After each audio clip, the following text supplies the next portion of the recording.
March 11 ചൊവ്വാഴ്ച അതുപോലെ തന്നെ ABC ജ്യൂസിൽ സ്റ്റാർട്ട് ചെയ്തിട്ടുണ്ട്. നല്ല വ്യത്യാസം എനിക്ക് ഫീൽ ചെയ്യുന്നുണ്ട് കേട്ടോ. ഞാൻ പെട്ടെന്ന് തന്നെ അപ്ഡേറ്റ് ചെയ്യാമത്. പിന്നെ ഒരു ആൽപ്പൻലീബയാണ് കഴിച്ചത്. പിന്നെ ഒരു 11 മണിയായപ്പോഴത്തേക്കും 2 ചപ്പാത്തിയും കക്കയിറച്ചിയില്ലേ അതും കൂട്ടിയിട്ട് കഴിച്ചിട്ടുണ്ടായിരുന്നു. ഒരു കട്ടൻ ചായയുടെ കൂടെ മധുരമില്ലാത്തത്. അപ്പോൾ നാളെ രാവിലെ ഞാൻ നാട്ടിലെത്താണ് കേട്ടോ.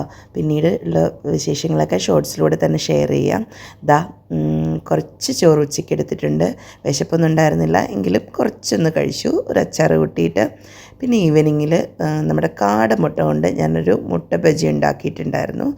അതും ഒരു 3-4 കഴിച്ചു. അതിൻ്റെ ഒപ്പം ഒരു കട്ടൻ ചായയും കുടിച്ചിട്ടുണ്ടായിരുന്നു. പിന്നെ ഈവനിങ്ങിൽ ഞാൻ വെളിയിലായിരുന്നു കേട്ടോ, പർച്ചേസൊക്കെ ആയിട്ട്. അപ്പോൾ വലിയ വിശപ്പൊന്നും ഉണ്ടായിരുന്നില്ല. ഇത്രയൊക്കെ കഴിച്ചുകൊണ്ട് ഒരു ചോക്ലേറ്റ്, നമ്മൾ ഷുഗർ താഴാതിരിക്കാൻ വേണ്ടിയാണ് കേട്ടോ അങ്ങനെ കഴിച്ചത്. പിന്നെ നമ്മുടെ ഒരു ഫ്രണ്ട് ഇഫ്താർ ഗിഫ്റ്റ് തന്നിട്ടുണ്ടായിരുന്നു. അതും കഴിച്ചിട്ടാണ് ഡിന്നർ അവസാനിപ്പിച്ചത്.